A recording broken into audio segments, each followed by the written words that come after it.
বাড়িতে স্ত্রীর মোরগ পালা নিয়ে যখন বেশ বিপাকে মোশাররফ করিম, তখন তার আরেক প্রতিবেশীও বাড়িতে পালতে আনে মুরগি। রকি আর হানি নামের এই দুই মোরগ মুরগিকে নিয়ে রীতিমতো মহা বিপদে তিনি। দর্শক, এমনটা বাস্তবে নয়, এই ঘটনা ঘটেছে এক নাটকের গল্পে। তারিক মোহাম্মদ হাসানের চিত্রনাট্য এবং পরিচালনায় লাল মোরগের ঝোল নামের যে নাটকটির শুটিং চলছে রাজধানীর উত্তরার এক শুটিং হাউসে। রঙ্গন মিউজিক প্রযোজিত এই নাটকের প্রধান দুই পাত্রপাত্রী মোশাররফ করিম এবং জান্নাতুল সুমাইয়া হিমি। চলুন দর্শক, ঘুরে আসি লাল মোরগের ঝোল নাটকের শুটিং সেট থেকে। আপনার হাতে মুরগি? ভাবি হইছে কি তা এটা বাজার থেকে কিনে আনছি। শাহেদ সাহেবের স্ত্রী শিরিনের মোরগ রকিকে পটাতে বাতেন সাহেব কিনে আনেন এক মুরগি, নাম রাখেন হানি। রকি আর হানিকে নিয়ে নানা ঘটনায় বেশ টেনশনে শাহেদ সাহেব। তুমি অফিস থেকে ছাদে চলে আসলে? অফিস থেকে ছাদে আসলে চুম্বল দিয়ে আসতো, ঘরে ঢুকছিলাম, পাইলাম না।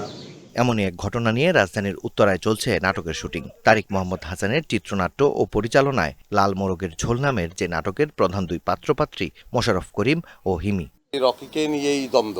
হাজব্যান্ড খুব পছন্দ করে তা না, কিন্তু স্ত্রীর ভয়ে খুব একটা বলে টলেও না, কিন্তু ব্যাপারটা সে খুব একটা পছন্দ করে না। পাশে আর একটা ফ্যামিলি আছে, তো সেই ফ্যামিলির সঙ্গেই এই বিষয় নিয়ে একটু দ্বন্দ্ব এবং পরে শেষ দিকটা একটু হৃদয় বিদারকই, খুব কষ্টের ব্যাপার, সেটা আর না বল। কিন্তু গল্পটা দারুণ, কাজ করতে ভালো লাগছে। কারো কোনো ক্ষতি করলে যে আপনার আরো অনেক বড় ক্ষতি হতে পারে সেই জিনিসটা আছে। গল্পটা না বলে দেই, বাট লাস্টের দিকে খুব ইন্টারেস্টিং ভাবে এন্ডিংটা হয়। সো পুরো স্টোরিটাই আমার কাছে মনে হয়েছে 1 ঘন্টার নাটক হিসেবে কম্প্যাক্ট এবং কোনো জায়গায় দর্শকের বোরিং লাগবে না। ভিন্ন গল্পের এই নাটকটিতে কাজ করতে পেরে খুশি অন্যান্য অভিনয় শিল্পীরাও। একটা মেসেজ আছে, কোনো কিছু নিয়ে লোভ করা উচিত না, লোভ করলে অনেক সময় ঠকতে হয়, এই টাইপের একটা মেসেজ আছে। কিন্তু কাজ করে যদি বলেন কেমন লাগছে, খুব ভালো লাগছে, খুব ভালো লাগছে। প্রথমত বলবো মোশাররফ ভাই, তারপরে হিমি আপু আছেন, আমি আছি, তারপরে আমাদের সোহাগ ভাই আছেন, আরও অনেকেই আছেন। আমার মনে হয় দর্শক এনজয় করবে। গল্প আর নির্মাণের ভিন্নতা, সাথে শিল্পীদের অভিনয়ে লাল মোরগের ঝোল নাটকটি দর্শকদের ভালো লাগবে বলে বিশ্বাস প্রযোজকের। যারা এই নাটকের পাত্রপাত্রী আছেন তারাও খুব নাট্যাঙ্গনে বিখ্যাত।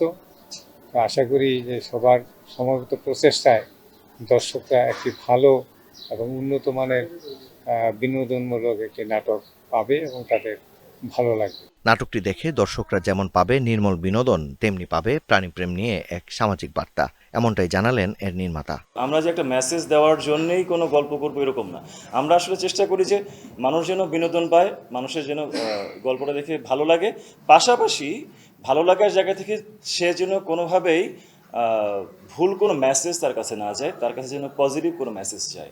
নির্মাতা জানান, রঙ্গন মিউজিকের ব্যানারে লাল মোরগের ঝোল নাটকটির নির্মাণ শেষে শিগগিরই দেশের একটি বেসরকারি টেলিভিশনের পাশাপাশি আসবে অনলাইনে। মাকসুদুল হক ইমু, ডিবিসি নিউজ, ঢাকা।